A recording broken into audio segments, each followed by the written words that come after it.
Government has established around 6,000 insemination centers for rurals. Rurals मतलब कि गांव विलेजेस के लिए। ठीक है, आगे बढ़ते हैं। MOET, ठीक है, MOET stands for multiple ovulation embryo transfer technology. ना इसमें करते क्या है, जो क्या बोलेंगे, जो बेस्ट ब्रीड है ना, जो बेस्ट मेल एंड फीमेल है, उनको हम लोग इंसेमिनेट करवाते हैं, मतलब उनको कोई टेस्ट करवाते हैं, फाइन, ओके। और हम फीमेल को हार्मोन डालते हैं, इस प्रकार का हार्मोन डिप्लॉय करते हैं ताकि उसके अंदर बहुत ज्यादा ओव्यूलेशन हो, एक से ज्यादा ओवा बने। We know that female generally produces only one ova at a time, लेकिन हार्मोन्स का प्रचलन के चलते, हार्मोन का इस्तेमाल के चलते बहुत सारा ओवा रिलीज करवाया जा सकता है और करवाया जाता है ना। तो बहुत सारा ओवा, बहुत सारा स्पर्म, फर्टिलाइजेशन होगा, है ना। फर्टिलाइजेशन होगा तो बहुत सारे जाइगोट बनेंगे, बहुत सारे एम्ब्रियो बनेंगे। लेकिन बहुत सारे एम्ब्रियो को इम्प्लांट तो नहीं ना किया जा सकता है जी, एक ही मदर बॉडी के अंदर, है ना। बहुत सारे बच्चे तो ग्रो नहीं कर सकते, वुम के पास इतना जगह तो नहीं होगा कि सारे बच्चे उसी के अंदर डेवलप हो जाए, है ना। तो करते क्या है, इलाइट पैरेंट का इस्तेमाल करके फर्टिलाइजेशन करवाया जाता है, जाइगोट बनवाया, जाइगोट स्टेप तक फॉलो किया जाता है, एम्ब्रियो स्टेप तक नहीं जाया जाता है ना। जाइगोट के बाद ब्लास्टुला गैस्ट्रुला स्टेज तक ही जाएंगे।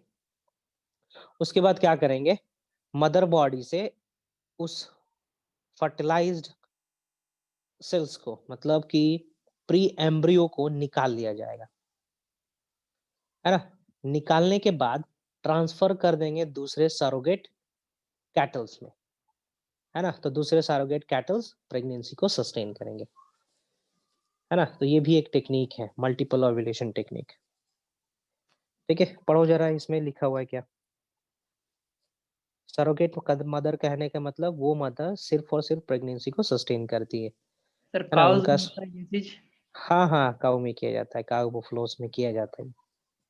तो सर मतलब किसी एक काम में कर लिया और बहुत सारे एम्ब्रियो बना लिए और फिर दूसरा हाँ काम में भी दे देते हैं उसको। हाँ हाँ हाँ, इस तरीके से किया जाता है। हाँ, पढ़ो जरा, ये स्टेटमेंट लिखा है। ठीक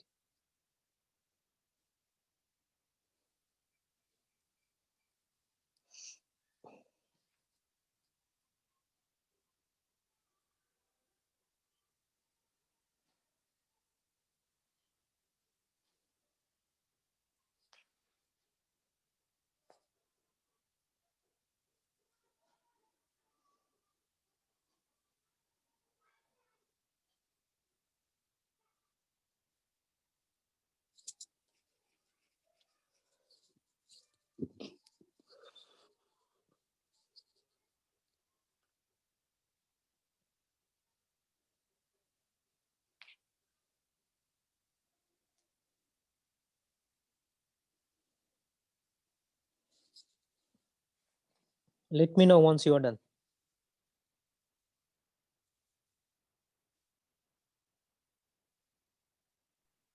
हो गया सर।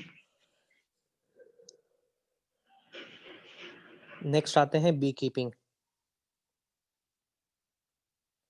ठीक है, bee keeping that is called apiculture, है ना।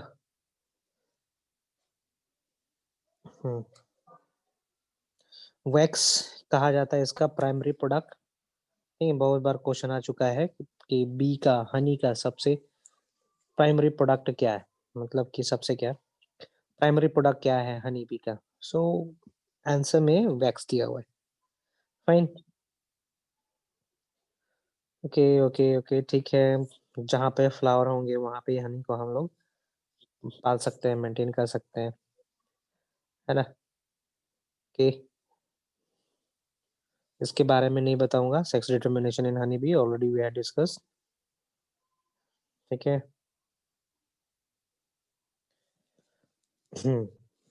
हनी कंटेन्स, यहाँ पे आ जाएंगे vitamin B, L fructose, levulose, ठीक है, glucose and vitamin D and C. ध्यान देंगे, बहुत बार क्वेश्चन आ चुका है, हनी बी के अंदर कौन सा शुगर ज्यादा अमाउंट में रहता है? That is लेविलोस 41%। सर ठीक है, हाँ बोलो। सर वो हनी को आर्टिफिशियली नहीं बनाया सकता, मतलब ना फ्लावर। अभी तक ना अभी तक तो ऐसा कुछ नहीं आया है कि हम लोग आर्टिफिशियली हनी बना रहे। वो तो सर फ्लावर का एक्सट्रैक्ट ही रहता है ना। ना, नेक्टर होता है तो उसके पास एंजाइम होता है, हनी बी के पास एंजाइम होता है ना? So that nectar is converted into Honey with the sir help of that market में हनी एंजाइम। मिलता है, वो तो प्योर नहीं रहता है उसमें। हाँ, तो आर्टिफिशियली उसको सिंथेटिकली उसी का तरह कुछ मटेरियल डाल के बनाया जा रहा है ना? मतलब कि ओरिजिनल हनी और डुप्लीकेट हनी का केमिकल नेचर सेम नहीं होगा, तो है ना? डुप्लीकेट हनी खराब हो जाएगा और प्योर हनी कभी खराब। डुप्लीकेट हनी क्या, वो शुगर डाल देते होंगे और भी कुछ अगार डालते होंगे, है ना? कॉर्नफ्लोर डाल देते होंगे थिकनेस के लिए, कलर डालते होंगे।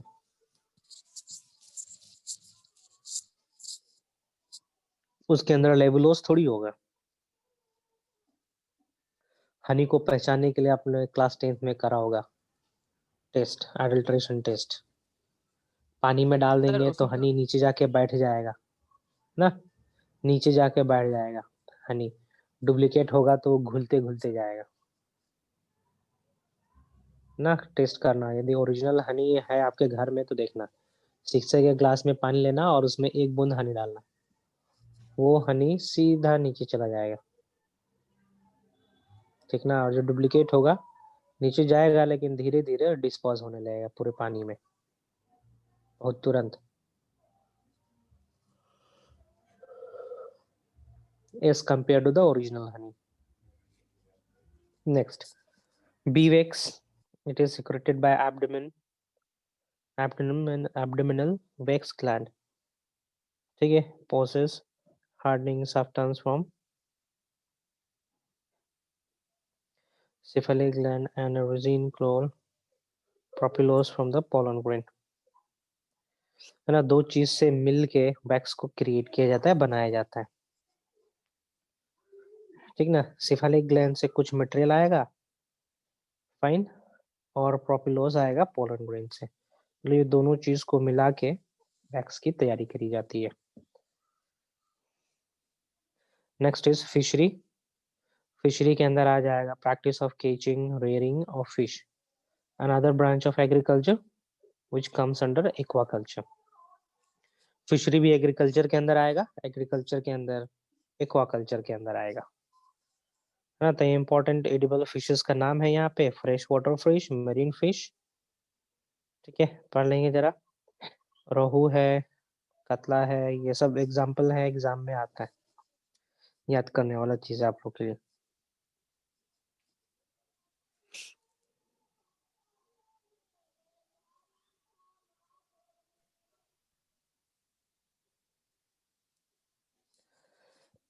ठीक है, कमर्शियल लेवल पे फिश कैच किया जाता है और उससे ऑयल निकाला जाता है, फिश ऑयल निकाला जाता है, और उसका जो रेसिड्यू होता है वो पोल्ट्री को दे दिया जाता है, मुर्गी को खाने के लिए दे दिया जाता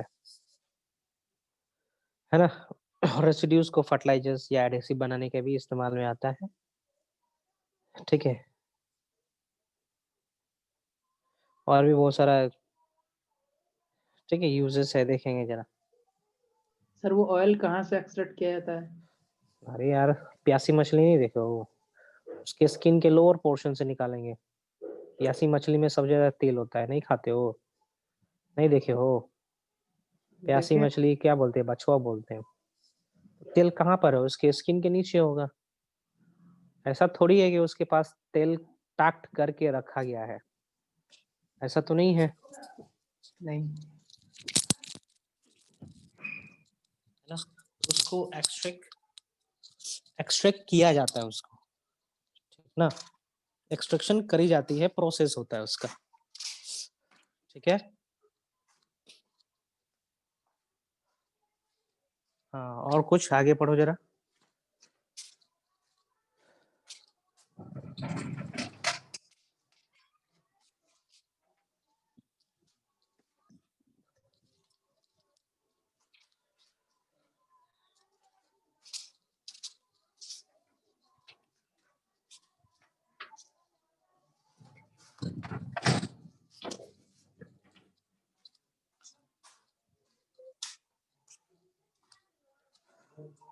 और देखो जरा isinglass क्या है?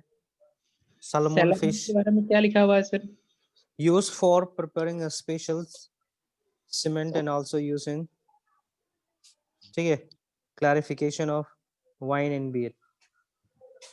ठीक है, सीमेंट स्पेशल प्रकार का सीमेंट, हार्ड सीमेंट होता है, ठीक ना, उसको बनाने के लिए काम आता है, और क्लियर करने के लिए मतलब कि फिल्टर करने के लिए, वाइन हो गया, है ना, बियर को फिल्टर करने के लिए इस्तेमाल किया जाता है, प्योर करने के लिए, फाइन, उसके लिए इस्तेमाल किया जाता है।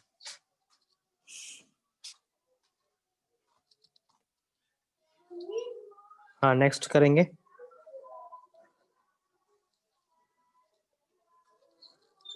Oil from sardines, herring, salmon used for manufacturing soap and paint।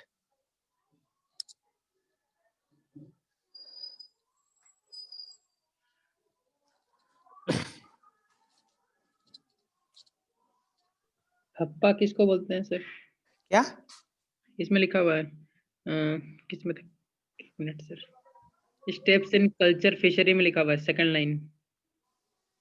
Types of fisheries, types of culture यहाँ पे। Second point. अच्छा, फीमेल फिश इन हप्पा एक जगह का, एक पर्टिकुलर एरिया होता है, ठीक है, जहाँ पे मछलियों को रखा जाता है, नर्सरी का तरह होता है ना, थोड़ा छोटा सा तालाब का तरह, पौंड का तरह होता है, फाइन, उसको कहेंगे।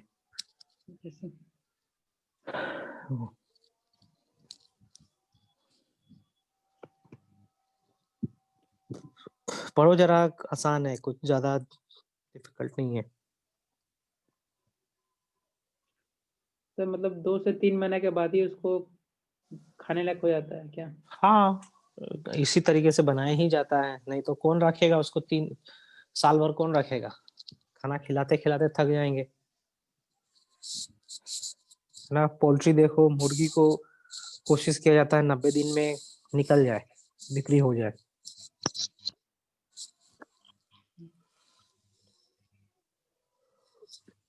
नहीं तो खाना भी ज्यादा खाएगा लोग।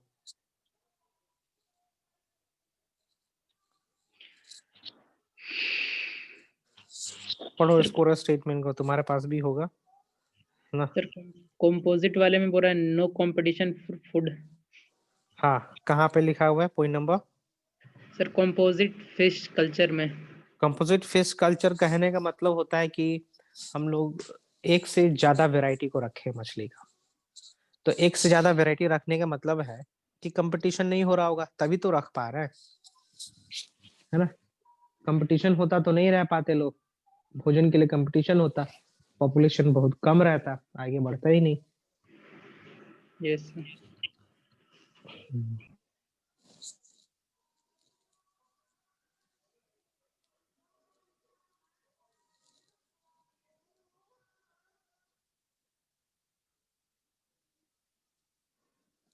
नेक्स्ट देखो, कंपोजिट में देखो, सर कुछ कुछ हप्पा क्या मछलियां होता होती है हैं, इसको कहेंगे, सर? बता रहे हैं।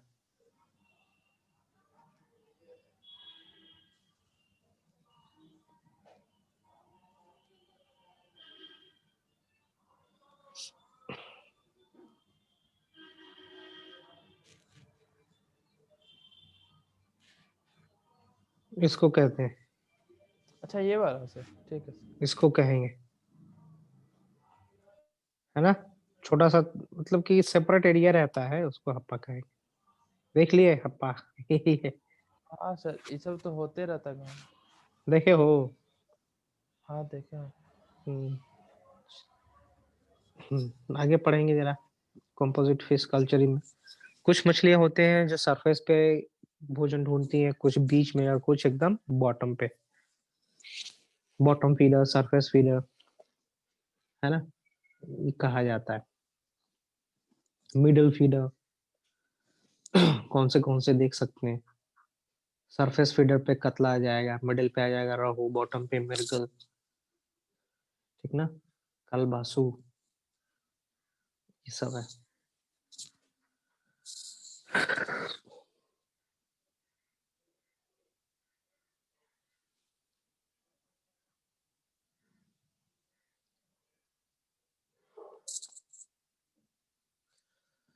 सर हाँ बोलो। सर ये कंपोजिट फिश कल्चर में जो मतलब जो लेवल बांटा गया वो किस स्तर पे बांटा गया है? मछली ज्यादातर शिकार कौन से जोन में कर रही है, सबसे ज्यादा समय कौन से जोन में बिता रही है, उसके बेसिस पे करा गया है ना।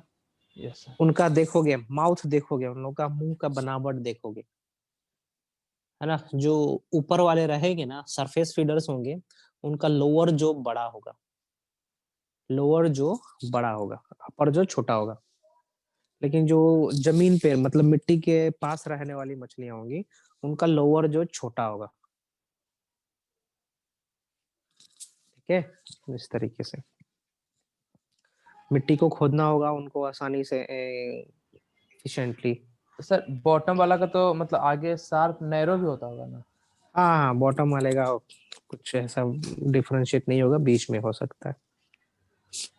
हम्म।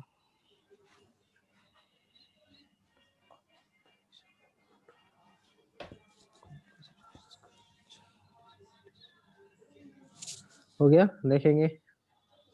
नेक्स्ट देखते हैं सेरिकल्चर। आगे बढ़े या फिर कुछ और पूछना चाह रहे हो? खत्म ही है ये चैप्टर।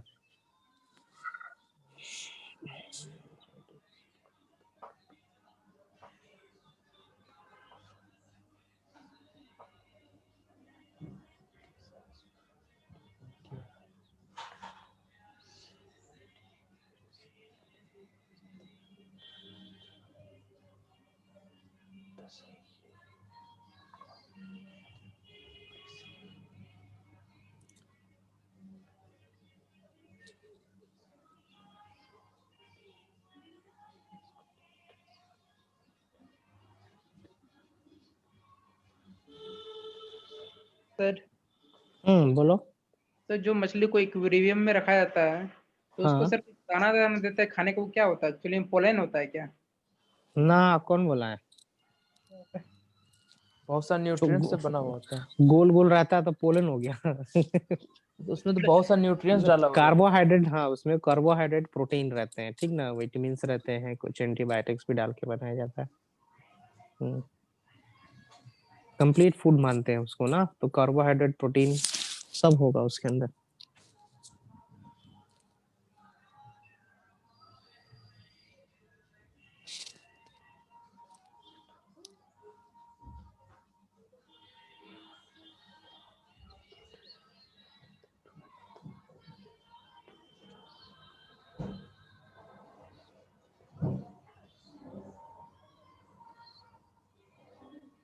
सर हाँ बोलो। सर मलबरी सिल्क का जो सेकेंड लाइन है ना सर, उसमें जो स्टेटमेंट लिखा वो समझ में नहीं आ रहा सर, क्लियरली नहीं दिख रहा।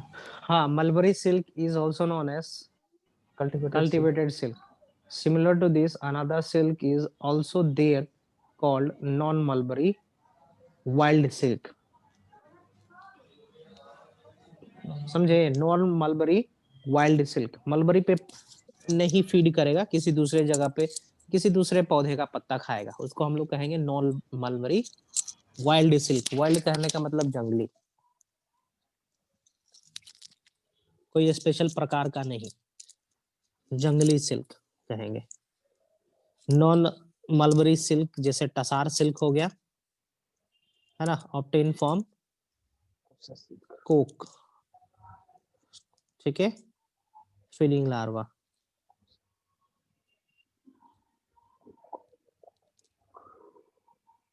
वो कोई पौधा का नाम है ना सर? कौन सा? Oak. Obtain from oak feeding, हाँ। टसार हो गया उसका नाम, टसार हो जाएगा उस कीड़े का नाम, ठीक है। टसार बोर्ड बोर्ड तुम्हारा झारखंड में है, रांची के आसपास है टसार सिल्क बोर्ड।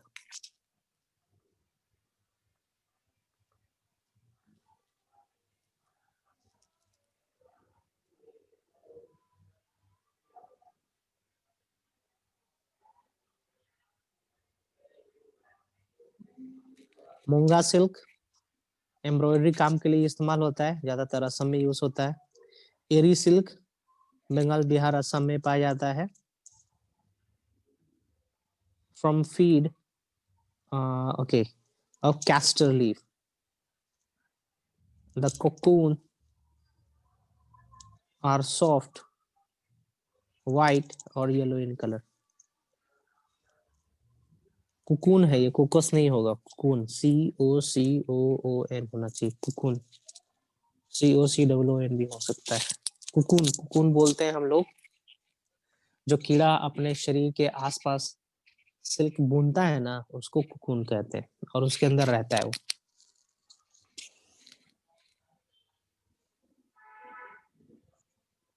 इसको कुकून कहेंगे। सर बटरफ्लाई में भी बोलते हैं ना, बटरफ्लाई का जो स्टेज रहता है पहले का। हाँ, एक स्टेज है, उसको कुकून कहेंगे। सेम रहता है क्या? हाँ, ये इसी को कुकून कहेंगे, देखो, है ना, इसको कुकून कहते हैं। तो ये कुकून बना हुआ रहता है सिल्क से, है ना। क्या क्या किया जाता है in order to obtain the silk? Boil किया इसको गर्म पानी में डाल देते हैं। मार देते हैं पहले ही। हाँ, बहुत ही बेरहमी से। ये देखो, ये रहा कुकून, ठीक ना। ये काट के हटाओ या फिर कुछ भी करो, उसमें हमें वो सफेद है ना, we are interested in that, this is cocoon. See, इस तरीके से कितना सुंदर लग रहा है देखने में। मस्त लग रहा है सर। हम्म, सर इसी से कपड़ा बनाया जाता है। हाँ जी, बोलो। सर एक क्वेश्चन था सर, इससे रिलेटेड ना सर, कि हाँ, सर बोलो। सर अगर टाइम के साथ सर वो मतलब हम लोग के जीन में बदलाव आ सकता है? Obviously, that is called evolution. मतलब क्वेश्चन इस तरह से था जैसे कि समय के साथ जैसे मेरा मतलब मेरा गाड़ी मतलब पहला फोर जनरेशन फादर था। थे तुम्हारा, फोर हाँ, फादर थे तुम्हारा उनके अंदर जनरेशन, जो हाँ। क्वालिटी, उनसे कुछ अलग क्वालिटी हमें आया, मतलब कुछ अलग ऑब्वियसली, है, तो क्या इस चीज का इम्पैक्ट मतलब अगला प्रोजनी पे पड़ सकता है? Obviously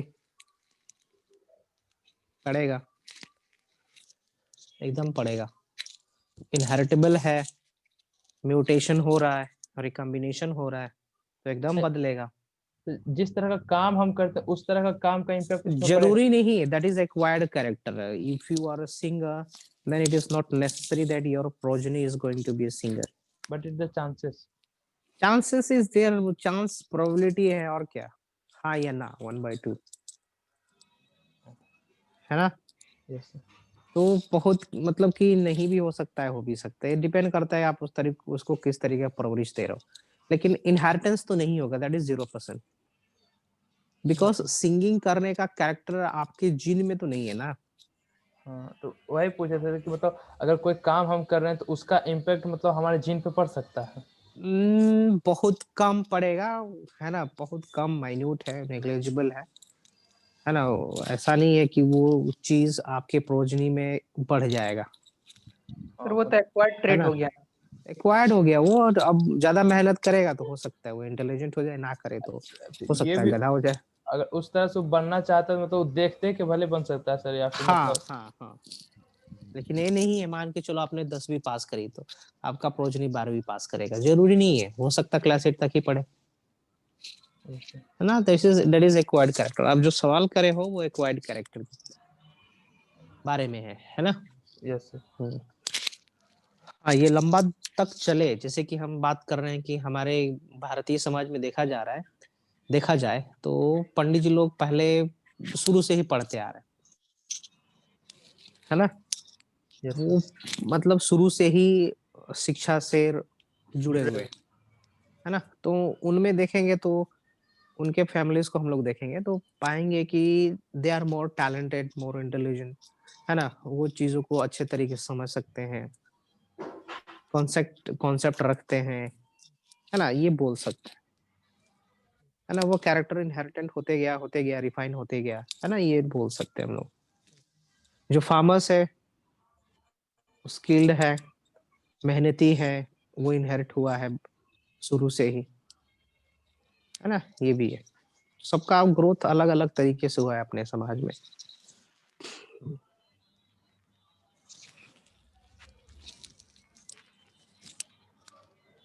next.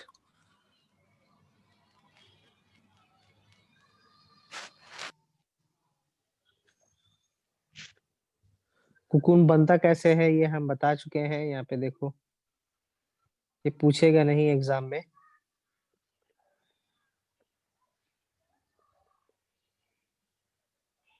पढ़ो जरा, कहानी का तरह है,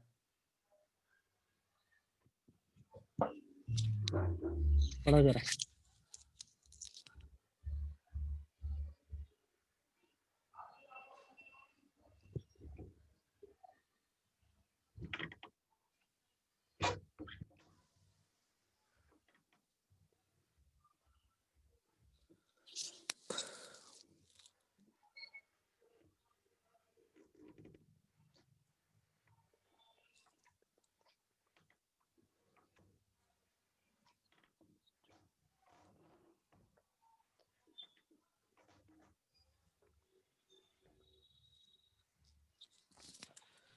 इसको खत्म करते हैं, अगला चैप्टर स्टार्ट करेंगे हम लोग।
एक लिंक भेज रहा हूँ, ठीक ना,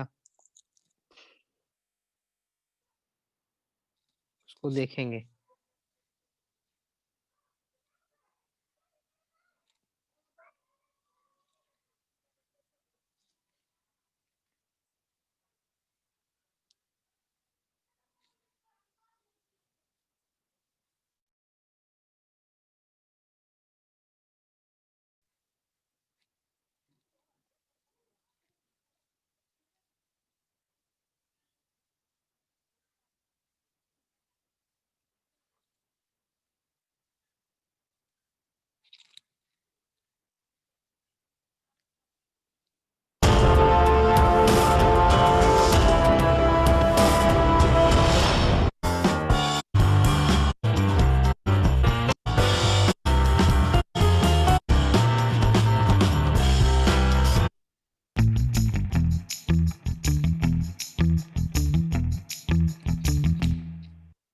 लखनवी हो या हैदराबादी, ऑर्डर करें बिरयानी आज ही, स्टार्टिंग एट ₹149।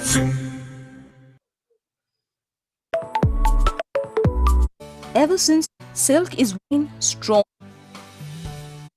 the silkworm. देख पा रहे हो? Commercial silk is obtained by cultivating different species of silkworm. The most widely and commercially used species is Bombyx mori, native to Asia. Silkworms are मैं भेज रहा हूँ इसको, soft-bodied, ठीक ना? slow-moving and relatively fast-growing insects. ठीक है, Like देखो other फिर से। insects, silkworms too go through 4 stages of development: egg, larva, pupa and adult. The larva is a caterpillar. The pupa is what the silkworm changes into after spinning its cocoon before emerging as a moth. Since the silkworm grows so drastically, it must shed its skin 4 times during its growth. These stages within a stage are called instars. The eggs normally hatch during summers, which coincide with the mulberry tree regaining its leaves after shedding them in winter. Eggs hatch within 25 days depending on the weather, with warmer weather hastening the hatching process. A silkworm's preferred food is white mulberry leaves, though they may eat leaves of other mulberry species as well. Due to the practices of our ancestors, silkworms have become fully dependent on humans. They eat continuously and therefore need to be fed at least twice a day. New hatched silkworms are tiny and feed on young and tender mulberry leaf shoots. The mature silkworms eat more mature leaves. As the pupae continuously eat, the containers get filled up with their excreta. These therefore need to be cleaned periodically. Furthermore, silkworms are prone to diseases. Farmers must maintain a high standard of hygiene for rearing and handling these precious creatures. In addition to this, the containers should be maintained in such a way as to prevent other insects like ants from invading.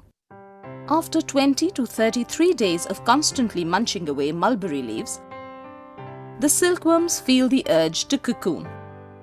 At this stage, the silkworms are a pretty sight. They become translucent and acquire a yellowish hue.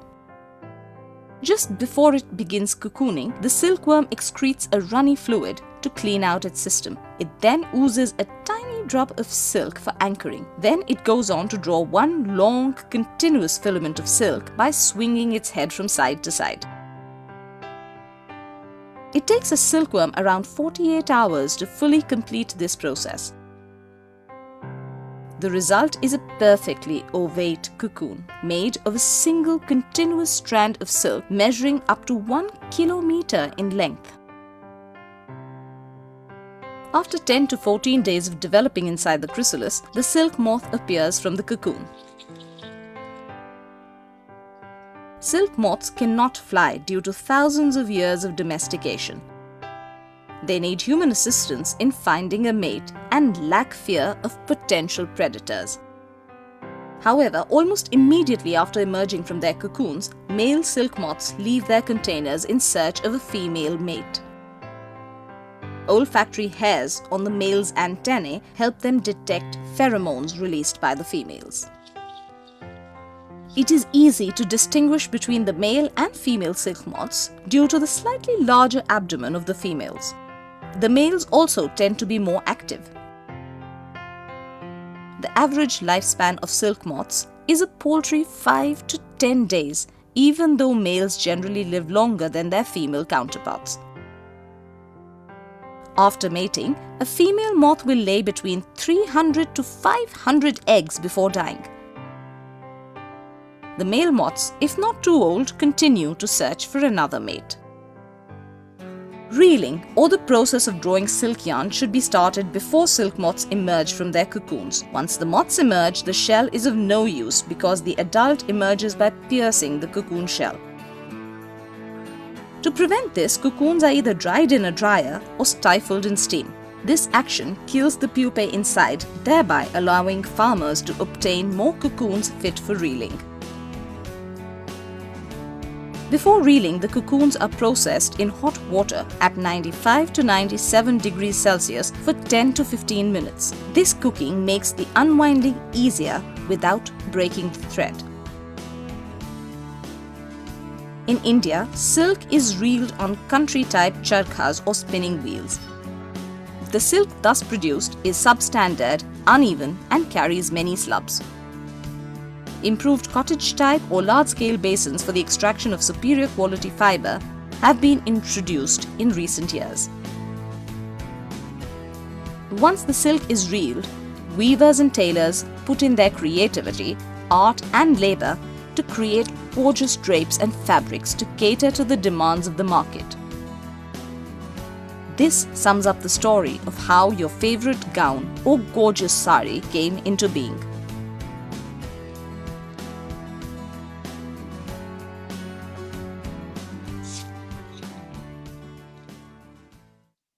अब हमको बदला भी लेना है। बेरहमी से डाल दिया जाता है गर्म पानी में, है ना? वेरी डेंजरस, इनह्यूमन पार्ट है, बट वी डू करते हैं इस तरीके का प्रोसेस। फाइन।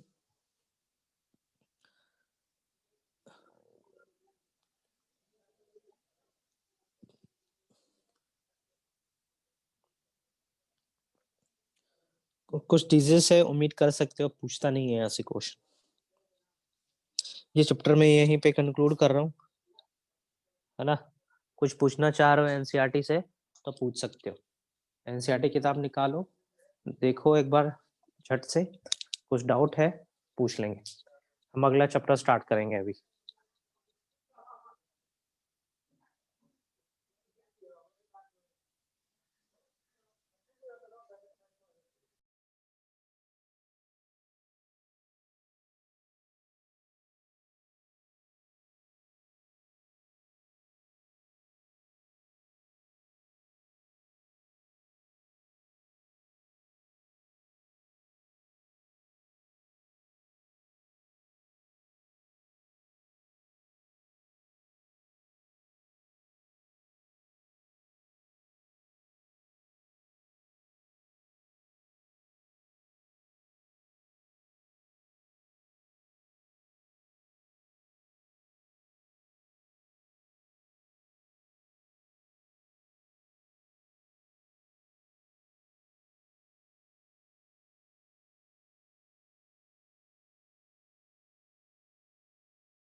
देख लेंगे एनसीईआरटी से भी एक बार टेली कर लेंगे, है ना।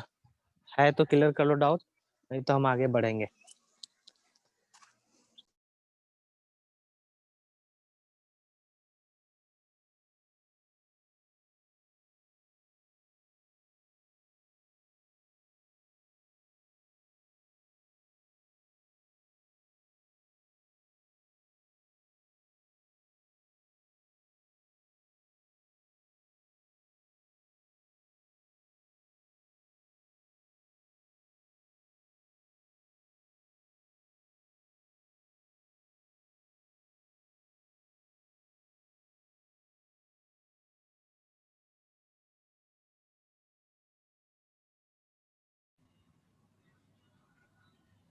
सर अभी न्यू चैप्टर स्टार्ट करने वाले हैं। इवोल्यूशन शुरू करेंगे सर।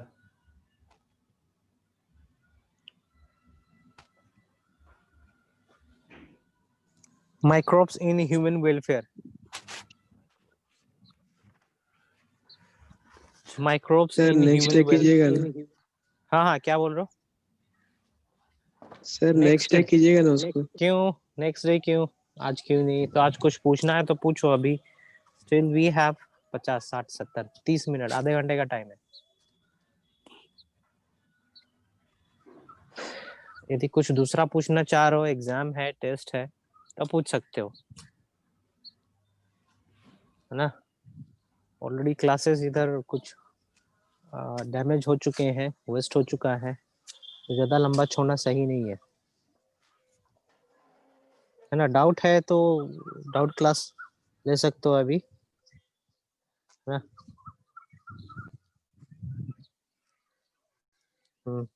इवोल्यूशन नहीं है अभी, इवोल्यूशन चला जाएगा जनवरी में। या फिर दिसंबर में करेंगे? ठीक है, ठीक ये है। चैप्टर माइक्रोब खत्म होगा, माइक्रोब्स के बाद बायोटेक करेंगे, है ना? बायोटेक के बाद 4 चैप्टर है आपका इकोलॉजी का। इकोलॉजी को तो आपको तो खुद से ही करना है, फिर भी मैं बताऊंगा, नोट से ही डील करूंगा। इकोलॉजी आसान है ना? बट स्टिल बुक से ही मैं डील करूंगा, जल्दी जल्दी डील करूंगा, है ना? बहुत ही इंटरेस्टिंग है ecology. So I am starting new chapter, that is microbes in human welfare. Chapter के नाम से क्या पता चल रहा है जी?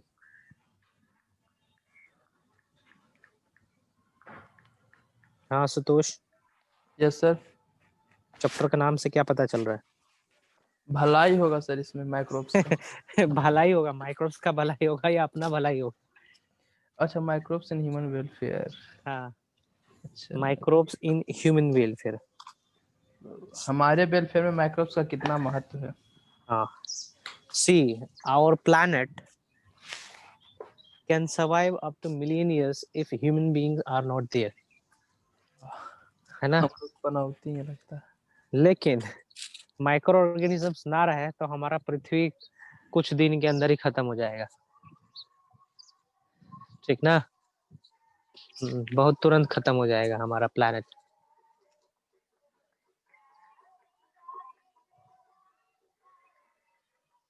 मेरे घर के बगल में एक पॉन्ड है छोटा सा, ठीक ना? उसके अंदर एक सांप टहल रहा है, ठीक है? और जहां जहां सांप जा रहे हैं वहां सब मेंढक भाग रहे हैं। चला लगता है बहुत देर से भोजन ढूंढ रहा है, उसको मिल नहीं रहा है।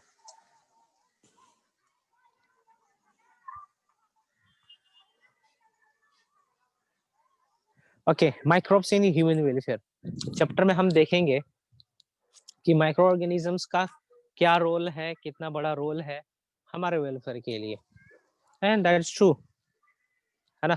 न्यूट्रॉन साइकिल में सबसे बड़ा रोल है माइक्रो ऑर्गेनिज्म का ही, है ना? माइक्रोब्स बायोमॉलिक्यूल्स को रिस्पेक्टिव एलिमेंट में कन्वर्ट करने में मदद करते हैं, भाई न्यूट्रिएंट साइकिल में मदद करते हैं, एक चीज। दूसरा चीज, बहुत सारे ऐसे एडिबल प्रोडक्ट्स हैं, नॉन एडिबल प्रोडक्ट्स हैं जो माइक्रोब्स के इस्तेमाल से ऑब्टेन करा जाता है, बनाया जाता है।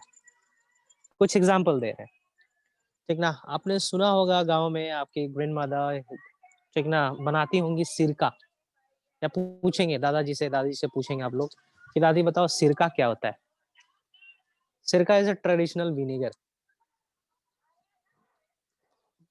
है ना? माइक्रो ऑर्गेनिज्म को इस्तेमाल करके, माइक्रो ऑर्गेनिज्म का इस्तेमाल करके बनाया जाता है। फाइन, ब्रेड कितने सालों से ये बनता आ रहा है? हाँ, तो कौन बना रहा है? माइक्रो ऑर्गेनिजम्स बना रहे हैं ब्रेड भी, है ना? ब्रेड कहने का मतलब ये रोटी की बात नहीं कर रहा हूँ मैं, जो आप लोफ खाते हो, पाव रोटी जिसको बोलते हो, है ना? दही सबसे बेस्ट एग्जांपल है दही का, है ना? बेस्ट एग्जांपल है दही, बिना माइक्रोब्स के होगा ही नहीं। एसिड्स है, मेडिसिन है, फाइन, माइक्रो ऑर्गेनिज्म द्वारा ऑब्टेन करा जाता है। इतना ही नहीं, अभी तो कुछ ऐसे इंपॉर्टेंट मेडिसिन केमिकल्स का निर्माण होने लगा है जो कि हार्ट डिजीज के लिए इंपॉर्टेंट है ना? सो डिस्कस करते हैं इसी चैप्टर में माइक्रोब्स इन ह्यूमन वेलफेयर में। सबसे पहले डील करते हैं microbes in household production. House hold कहने का मतलब घरेलू कामों में आना, ठीक ना? That is house hold. जैसे कि प्रिपरेशन ऑफ ब्रेड, लोफ जिसको कहते हैं हम लोग, पाव रोटी जिसको कहते हैं। अच्छा, पाव रोटी क्यों कहा जाता है? कैन एनीबॉडी से? सर पहले इसको पैर के थ्रू उसको क्या बोलेंगे? गूथा जाता था, नीडिंग किया जाता था, पैर से ही नीडिंग करा जाता था, इसलिए इसको पाव रोटी कहा गया। Very true. सर अभी तो मशीन से ही होता है ना? हाँ, लेकिन अभी भी गांव, अब मेरे शहर में आ जाओगे तो मशीन है नहीं अभी भी, है ना? तो मशीन नहीं है तो अभी भी वो ट्रेडिशनल तरीका है, ला भैया पैर से उसको गुद देती, है ना? पैर से गुदते हैं अभी भी, ठीक ना? So microbes in household production, preparation of bread, microbe इस्तेमाल किया जाता है, that is yeast. Yeast is a group of microbe, और ईस्ट में कौन सा ईस्ट? सेक्रोमाइसिस सेरेवेसी, इंपॉर्टेंट ये है ना, ये इंपॉर्टेंट है, नाम याद रखेंगे। Saccharomyces cerevisiae is used to prepare bread, है ना। प्रोसेस कैसे है देखते हैं, किस तरीके से बनाया जाता है इसको। क्या करते हैं हम लोग इसको देखिए प्रोसेस लिखे हैं यहाँ पे, उससे पहले थोड़ा एंजाइम देख लें। Saccharomyces cerevisiae releases enzyme and also with the help of additional enzyme amylase, maltase, enzymase। ये 3 एंजाइम है जो ईस्ट रिलीज करते हैं। बाहर से भी कुछ एंजाइम हम ऐड करते हैं, है ना। तो जितना भी हम इसमें एंजाइम देख रहे हैं, amylase, maltase, zymase, they are carbohydrate degrading enzyme, है ना। तो क्या करते हैं हम, प्रोसेस बता रहा हूँ। व्हीट है, उसमें amylase या ईस्ट डाल देंगे या दोनों डाल देंगे, है ना। तो इस स्टार्च को अमाइलेज क्या करेगा, माल्टोज में तोड़ेगा, डाइसेक्राइड है। फिर इस पे माल्टेज एंजाइम डालेंगे या फिर ईस्ट ही रिलीज कर देगा, ग्लूकोज में आएगा। ग्लूकोज के ऊपर काम करेगा zymase enzyme, and because of that that particular glucose will convert into ethanol plus carbon dioxide,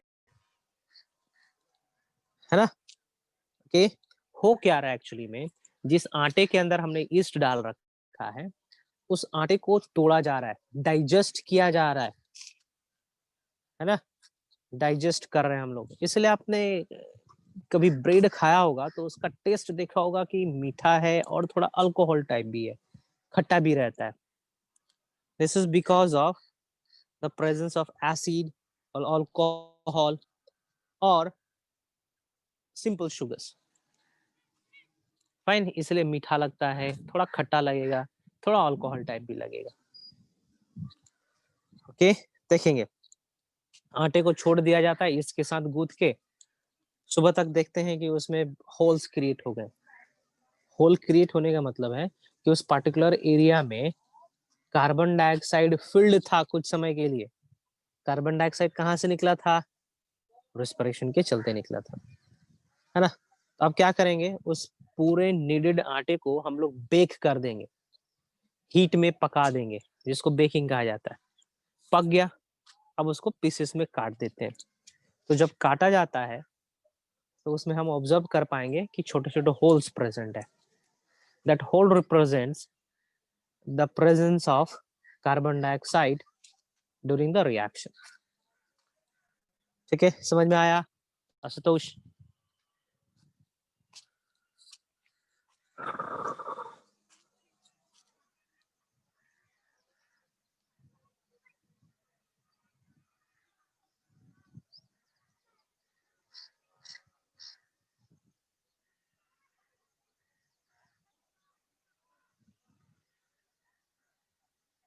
Ashutosh कोई भी सवाल करना चाहेगा तो कर सकता है जी।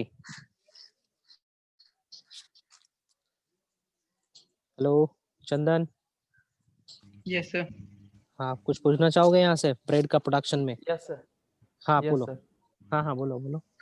सर ग्लूकोज, और जो ग्लूकोज लिखे ना सर उसके नीचे क्या लिखा हुआ है सर, ग्लैक्टोज या ग्लूकोज ही है? हाँ ग्लूकोज है, जाइमेज लिखा हुआ है। ग्लूकोज और ग्लूकोज, अरे माल्टोज इज व्हाट, डाइसेक्राइड ना। हाँ तो ग्लूकोज उसके नीचे जो ग्रीन पेन से लिखा हुआ है ना सर वो माल्टेज, माल्टेज एंजाइम लिखा हुआ है। माल्टेज।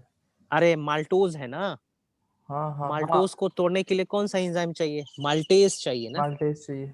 हाँ, वो तो हम ग्लूकोज प्लस ग्लूकोज लिख दिए हैं क्योंकि माल्टोज बना हुआ है 2 मॉलिक्यूल ऑफ ग्लूकोज से। समझे Ashutosh? Good, yes sir. Very good very good.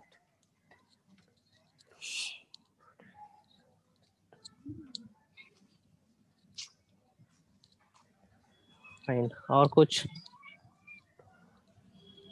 डफ क्या करता है सर, मतलब जो ईस्ट डाउ के डाउ, साथ? अरे नहीं नहीं, डाउ कहने का मतलब मम्मी को देखते हो रोटी पकाते हुए? हाँ तो किससे पकाती है? हाथ से। हाथ से। अरे यार मटेरियल क्या है, रॉ मटेरियल क्या है? आटा। आटा किस फॉर्म में रहता है? मतलब क्या कर सकते, सेमी गुथा सॉलिड। हुआ, गुथा हुआ, गुथा हुआ, हाँ सेमी हाँ सॉलिड, वेरी गुड। तो उसी को डॉ कहा जाता है। हाँ गुथे हुए आटे को डो कहा जाता है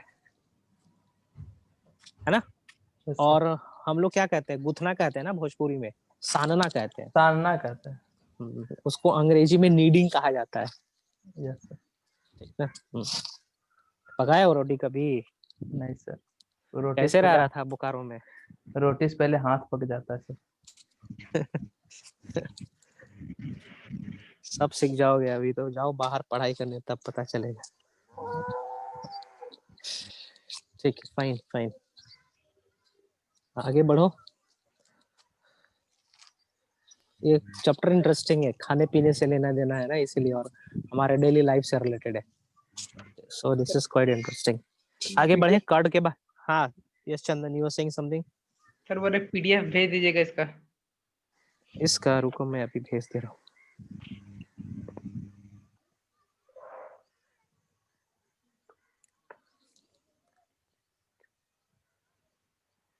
देखो चला गया होगा, जा रहा है, तब तक आप दूसरा पढ़े। Sir curd. हाँ सर, बोलो। जब हाँ बोलो। इथेनॉल और CO2 उससे रिलीज होता है, मतलब बेक करने के बाद वो दोनों रिलीज होता ना है। ना, रिलीज हो जाएगा तो एटमॉस्फेयर में रिलीज हो जाएगा ना। Yes sir. वो तो एटमॉस्फेयर में रिलीज हो जाएगा, आप देख नहीं पाओगे। जब ब्रेड को कट करोगे ना तो उस समय आपको नहीं दिखेगा, वो उड़ जाता है ना, यस सर। इवापोरेट आउट हो जाएगा। वो है मतलब ना? जो सर वो जो छेद छेद रहता है वो हाँ इथेनॉल और CO2 निकल गया उसकी वजह से रहता है ना, CO2 उस एरिया में था भाई, कोई एक सॉलिड सब्सटेंस है, उसके Yes. अंदर गैस का प्रोडक्शन हो रहा है, तो गैस अपना स्पेस लेगा कि नहीं लेगा? हाँ सर। तो वही स्पेस को डिनोट करता है, गैस का स्पेस बना था वहां पे, अब तो वो उड़ गया, इवापोरेट कर गया। हम जैसे ही गर्म करते हैं ना, क्या होगा, यदि एयर है, एयर को गर्म करेंगे तो एक्सपैंड होगा ना। यस सर, तो निकल जाएगा बाहर। हाँ तो एक्सपैंड होगा तो उसको बस्ट कर जाना चाहिए, लेकिन बस्ट नहीं करता है, क्योंकि उसको जगह मिलता है निकलने के लिए, निकल जाता है ना। यदि जगह नहीं मिलता बाहर निकलने के लिए तो पता चलता केक बना रहे थे, केक तो ब्लास्ट कर गया, है ना। Yes sir. नेक्स्ट कर्ड के बारे में देखते हैं, ठीक ना। Curd don't act as allergen while milk does for some population. सही है, मेरा दोस्त था अभी एलन में है वो, ठीक है, वो मिल्क डाइजेस्ट नहीं कर पाता है ना। तो कुछ लोगों को एलर्जी होता है मिल्क से, रीजन यही है कि वो बंदे के पास रेनिन नहीं होगा, रेनिन का कमी होगा शरीर में, इसीलिए। फाइन, देखते हैं। कर्ड के पास विटामिन B12 है, that is called cyanocobalamin. This is required for the maturation of RBC. ध्यान देंगे, cyanocobalamin is necessary for the maturation of RBC. if we won't consume vitamin B12 then pernicious anemia के शिकार हो जाएंगे। ये चीज मैं बता चुका हूँ क्लास 11th में डाइजेशन वाले चैप्टर में। pernicious anemia मतलब आरबीसी काउंट कम हो जाएगा, आरबीसी मैच्योर से पहले डिस्ट्रक्ट हो जाएगा। फाइन, आगे बढ़ रहा हूँ। deficiency of vitamin B12 causes anemia. It cause other हाँ, it contains other products such as enzyme, protein, amino acid which don't allow the growth of। हाँ, it कहने का मतलब यहाँ पे कर्ड के बारे में कहा गया है, ठीक है। एंजाइम है, प्रोटीन है, अमीनो एसिड है, एज वेल एज तुम्हारा कर्ड दूसरे बैक्टीरिया को भी ग्रो करने नहीं देता है ना। नेक्स्ट, कर्ड को बनाने में जो प्रोसेस होता है that is called fermentation. Curd को बनाने में जो प्रोसेस होगा दैट इज कॉल्ड फर्मेंटेशन। इसमें ऑर्गेनिज्म यूज होता है lactic acid bacteria, lab shortcut में लिखते हैं, है ना। और माइक्रोब्स, ऑर्गेनिज्म बोलो या माइक्रो बोलो, दोनों का मतलब एक ही है। यहाँ पे लैक्टिक एसिड बैक्टीरिया कहने का मतलब a bulk of bacteria, a group of bacteria, जिसको हम लोग कह रहे हैं लैक्टिक एसिड बैक्टीरिया। फाइन, जो लैक्टिक एसिड बना रहा होगा, और उस लैक्टिक एसिड बैक्टीरिया का नाम मैं बता रहा हूँ, लैक्टोबैसिलस एसिडोफिलस। इसको अंडरलाइन करना चाहिए था, अंडरलाइन नहीं है, गलत है, बाइनोमियल नोमेनक्लेचर है, lactobacillus acidophilus. Lactobacillus acidophilus is an actual actual lactic acid bacteria. Fine. Okay. Moving forward.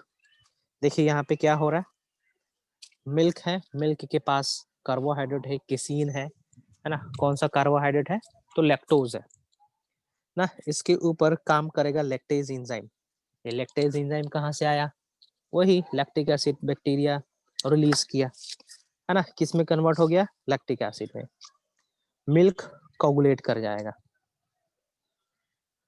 ठीक है। कोगुलेट मतलब कि कोगुलेट कहने का मतलब थक्का जम जाना, ठीक है। इसको हम लोग कहते हैं कोगुलेशन। फाइन,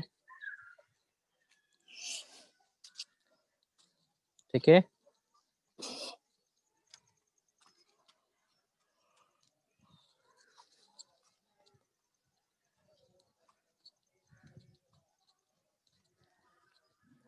इसको कोगुलेशन कहेंगे हम लोग। और जो कैसीन है, कैसीन मिल्क प्रोटीन को कैसीन कहते हैं, ठीक ना। Casein will convert into paracaseinate, calcium काइन करेगा, कन्वर्ट इनटू कैल्शियम पैराकैसिनेट। तो कैसीन से क्वेश्चन नहीं आना है लैक्टोज के बारे में ही, कि भैया फर्मेंटेशन के दौरान लैक्टोज क्या होता है। फाइन सर हाँ जी बोलो। सर ये कर्ड और योगर्ट में क्या डिफरेंस होता है? हाँ, कर्ड और योगर्ट में आपका स्मूथनेस का डिफरेंस होता है। स्मूथनेस, योगर्ट जो होगा ना स्मूथ होगा, ठीक है। और योगर्ट को बनाने वाला माइक्रो ऑर्गेनिज्म डिफरेंट होता है, ठीक ना। लैक्टोबैसिलस इससे, कर्ड से होगा। कर्ड एंड योगर्ट होगा कहीं पे। ये मैंने टास्क दिया था ये लोगों को कि find out the difference between curd and yogurt, ठीक है। योगर्ट थोड़ा क्रीमी होगा, स्लिपरी होगा, लेकिन जो कर्ड होता है वो प्रेसिपिटेट के फॉर्म में रहेगा ज्यादातर, कर्ड है ना। से योगर्ट बना सकते हैं क्या? हाँ हाँ, बोला जाता है वीकेंड कर्ड से योगर्ट बना सकते हैं। लंबा चौड़ा प्रोसेस होगा, लेकिन इसमें भी शायद लैब का इन्वॉल्वमेंट होगा। लैब का ही होता है, लेकिन अलग प्रकार का बैक्टीरिया होगा उसमें। लैक्टोबैसिलस एसिडोफिलस का इस्तेमाल नहीं किया जाता है।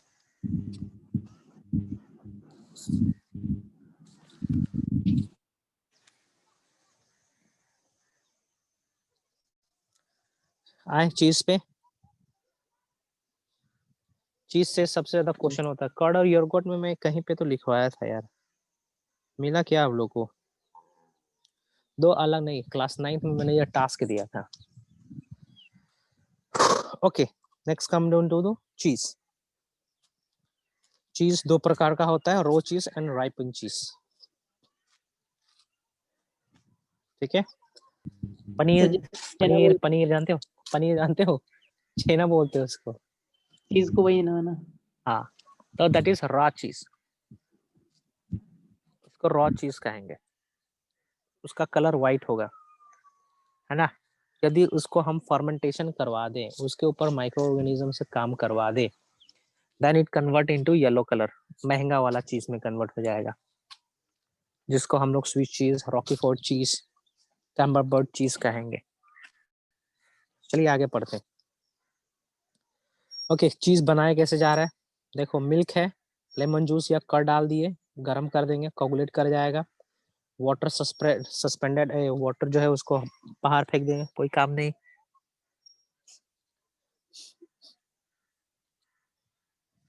ठीक है, देखो कि नहीं, घर में पनीर बनाए कि नहीं दूध को फाड़ के? आशुतोष, किसके घर में गाय भैंस है जी? Hello hello, yes sir. करा जाता है कि नहीं? बनाए हो कि नहीं कभी? बनाया है सर। हाँ सर देखिए। Okay, fine fine.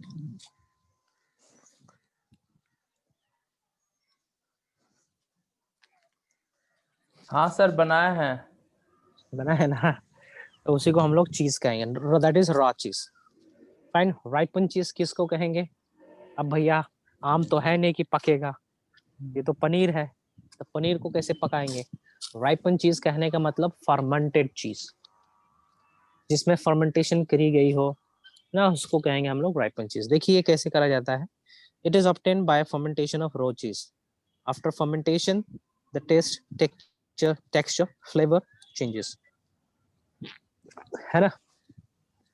और अलग अलग प्रकार के चीज होते हैं, अलग अलग प्रकार दिया गया है, क्लासिफिकेशन करी गई है on the basis of what type of organism being used, है ना, किस प्रकार का ऑर्गेनिज्म यूज करा गया है चीज को बनाने में। ठीक है, जैसे कि कैमम्बर्ट चीज देखेंगे, क्वेश्चन आता है यहाँ से, कैमम्बर्ट चीज को बनाने के लिए कौन सा बैक्टीरिया यूज करा गया है? That is penicillium camemberti, that is fungi not bacteria, fungi का इस्तेमाल करा गया है। रॉकीफोर्ट चीज को बनाने के लिए पेनिसिलियम रॉकीफोर्टी इस्तेमाल करा गया है, और स्विस चीज को बनाने के लिए यूज करा गया है propioni bacteria shermanii, that is bacteria. So question ये पूछेगा कौन सा प्रकार के चीज को बनाने के लिए बैक्टीरिया का इस्तेमाल करा गया है और कौन से प्रकार की चीज को बनाने के लिए फंजाई का इस्तेमाल किया गया है। क्वेश्चन यहाँ से पूछ सकता है। ठीक है, टाइप्स ऑफ चीज on the basis of moisture content, पानी कितना है उसके अंदर, उसके बेसिस पे बांट रखे हैं। जैसे कि सॉफ्ट चीज, इसमें 50% से ज्यादा पानी रहता है, कैम्बर्ट चीज हो जाएगा। सेमी सॉफ्ट चीज जिसमें 45% पानी रहेगा, रॉकीफोर्ट चीज। ठीक ना, दिस रॉकीफोर्ट चीज से ही बनाया जाता है मोज़रेला चीज, and the mozzarella cheese is used in making pizza. Fine. Hard चीज, सेडार चीज को बोलते हैं हार्ड चीज, उसमें पानी कंटेंट ज्यादा होता है। ठीक ना, मोज़रेला चीज ये तो जानते होंगे, पिज्जा बहुत खाया होगा तुम लोग। हाँ हाँ जी, नाम नहीं जानते। पिज्जा का नाम ही नहीं जानता है, ये चीज का नाम नहीं सर, जानता है। मोज़रेला चीज। मोज़रेला नहीं जानता है। एक तुम्हारी सीनियर थी पिछले साल, हाँ पिछले साल चैप्टर पढ़ा रहा था, मैं पूछा कौन सा इस्तेमाल होता है चीज पिज्जा में, तो बोली झट से सर मोज़रेला चीज। हाँ वो खाती भी थी। ठीक है, क्यों नहीं खाएगी, उसके पापा के पास 4 पेट्रोल पंप है तो, है ना। ओके, सो मोज़रेला चीज यूज होता है पिज्जा बनाने में। Fine, next house hold product है इडली एंड डोसा, इसको हम लोग डील करेंगे अगले क्लास में। फाइन, मैं यहीं पे खत्म करता हूँ क्लास को, अगले क्लास 50 तक है ना जी क्लास। Yes sir. हाँ, स्टिल वी हैव 10 मिनट। चलो इडली डोसा उपमा देखते हैं कैसे बनता है जी, इडली डोसा और उपमा। ये हम नहीं जानते। कोई फीमेल कैंडिडेट है? उसका माइक नहीं काम करता। रिया इज देयर? कौन है? देखा तो होगा ना घर में कैसे बनाया जा रहा है।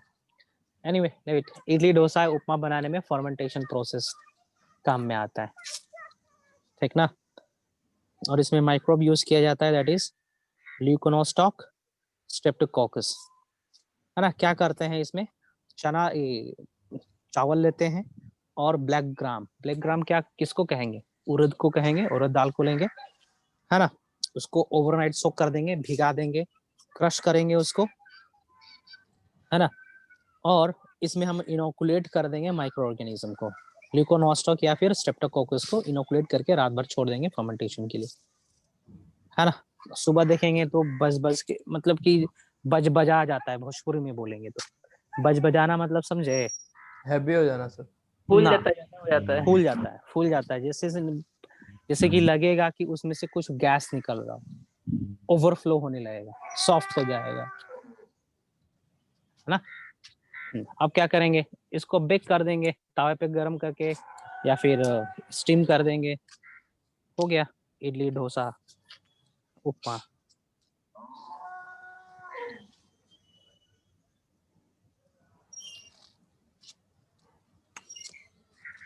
ठीक है,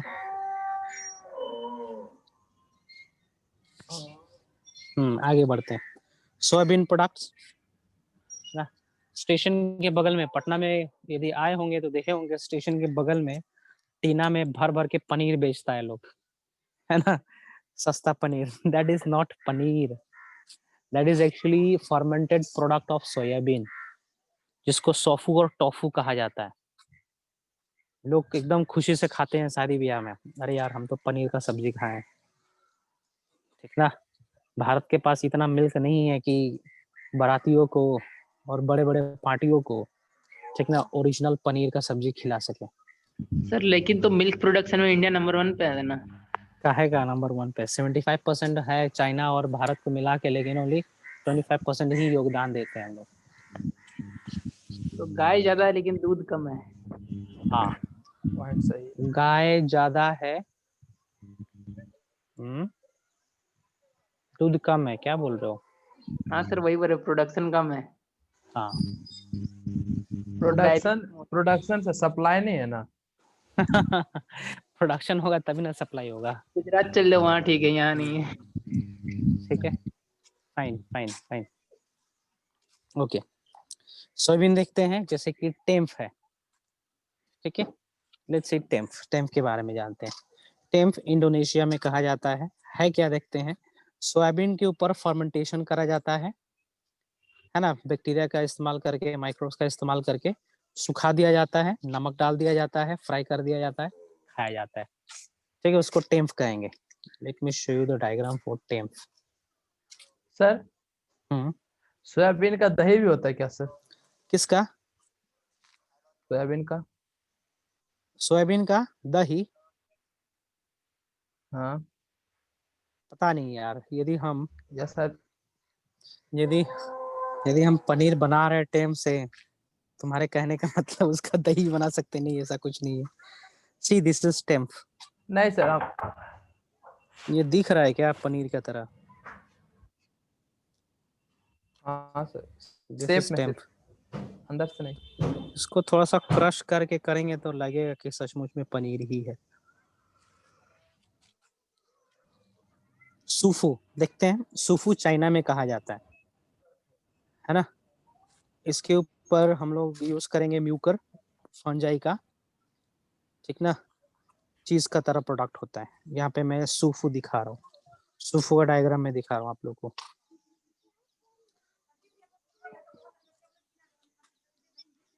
सूफू लगेगा एकदम चीज का तरह, ये देखो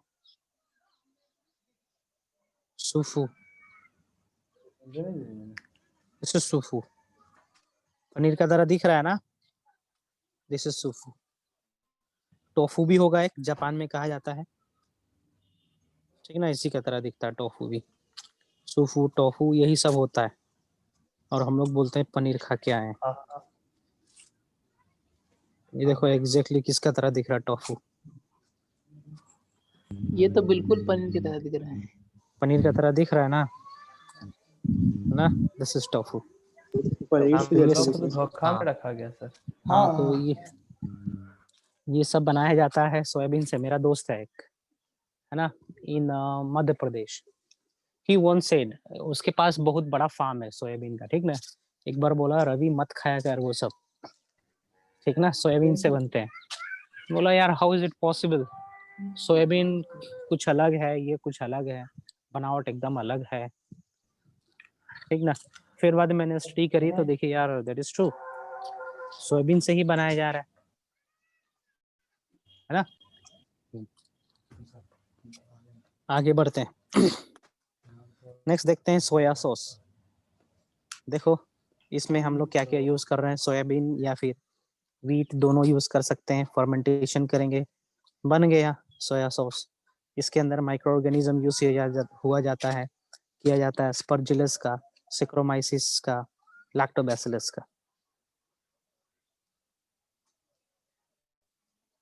ठीक है। ब्राउन कलर का होता है सोया सॉस।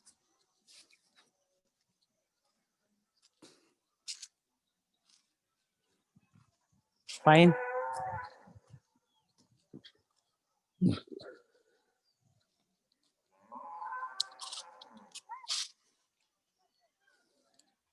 ठीक है, आगे बढ़ो।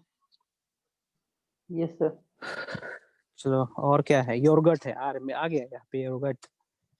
फर्मेंटेशन ऑफ मिल्क, यहाँ पे माइक्रोब यूज किया जाता है, Lactobacillus bulgaricus and Streptococcus thermophilus, ठीक ना। Milk is directly converted into yogurt by the use of this micro organism, ठीक है, ठीक है। बस यही डिफरेंस होता है योगर्ट और कर्ड में। ये जो डायग्राम देखना चाहे योगर्ट एंड कर्ड का तो आप कर पाओगे। योगर्ट होता है, देखें स्पेलिंग एंड कर्ड,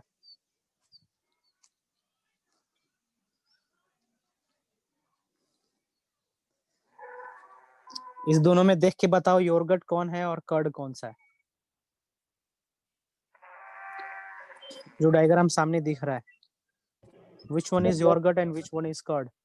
लेफ्ट वाला योगर्ट लग रहा है, योगर्ट। लेफ्ट, तुम्हारा लेफ्ट या मेरा लेफ्ट? सर मेरा लेफ्ट। लेफ्ट वाला यहाँ पे कर्ड है। ठीक है, मैंने बोला ना कि योगर्ट स्मूथ होता है। ठीक है, योगर्ट स्मूथ होता है। ठीक है, यहाँ देखो इसमें कर्ड कौन होगा, योगर्ट कौन सा हो जाए? योगर्ट तो अथी रहता है, पानी से रहेगा ना। हाँ, ये इसमें देखो, इसमें Right योगर्ट वाला कौन सा? yogurt। हाँ, राइट वाला योगर्ट हो जाएगा और जो लेफ्ट हैंड साइड में है that is curd. Fine. Mayonnaise देखे हो ना, मायोनीज, कैसे? मायोनीज, मायोनीज का तरह योगर्ट Yes. मायोनीज नहीं ठीक है। पता। मायोनीज, मायोनीज नहीं पता, मोमो सर- नहीं खाया जी। सर हाँ बोलो दोनों योगर्ट और कर्ड का टेस्ट तो वही रहता है ना? ना, थोड़ा सा डिफरेंस होगा। ठीक है, योगर्ट जो होगा आपको आई गेस ये थोड़ा सा मीठा लगेगा, कर्ड खट्टा लगेगा। अच्छा से मीठा दही योगर्ट को ही कहते हैं क्या? मीठा नहीं यार, योगर्ट के अंदर प्रोसेस ही अलग है, स्मूथ होता है, ज्यादा डिफरेंस नहीं होता है यार इसमें। ये हम लोग मतलब घर में थी इसको कर सकते थे? ना, घर में जो हम बनाते हैं दैट इज कर्ड। योगर्ट वगैरह बनता है होटल वगैरह में बनता है, बड़े बड़े होटलों में, है ना, शेफ वगैरह लोग बनाते हैं मैरिनेट करने के लिए मीट को। सर हाँ बोलो। सर मिष्टी दही कैसे बनाते हैं? मिष्टी दही आई गेस दही बना रहे हो उसी समय गुड़ डाल देते हो या चीनी डाल देते हो, हो गया मिष्टी दही। मिष्टी मतलब मीठा, मीठा दही, है ना।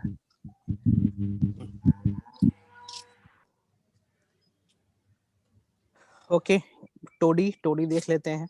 टोडी एक प्रकार का ट्रेडिशनल ड्रिंक है, साउथ इंडिया में कहा जाता है टोडी, हमारे यहाँ ताड़ी कहा जाता है। सुने हो शब्द हाँ सर। सर ताड़ी? ताड़ी मीठा भी होता है और एक होता है दूसरा। पिया होगा, पिया भी होगा।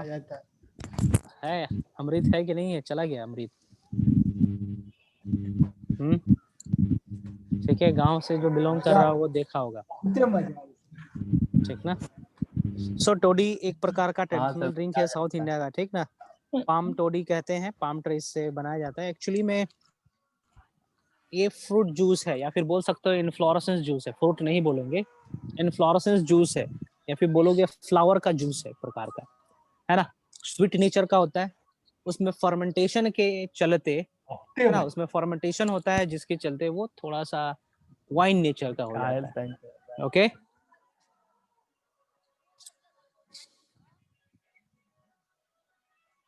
देखेंगे, पढ़ेंगे जरा इसमें कौन सा शेप से निकाला जाता है। और इसके अंदर ईस्ट काम करता है, Caryota ants. It's a fungi which work on it and convert that sap into alcoholic product. इसको टोडी कहते हैं हम लोग। Fine. Okay guys, I'm signing off, है ना। हम लोग अदर फर्मेंटेड प्रोडक्ट से स्टार्ट करेंगे अगले क्लास में।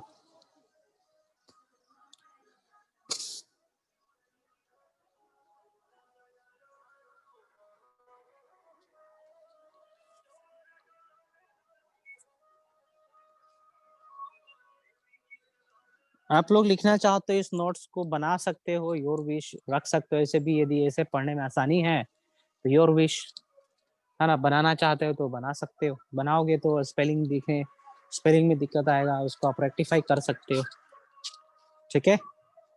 ओके,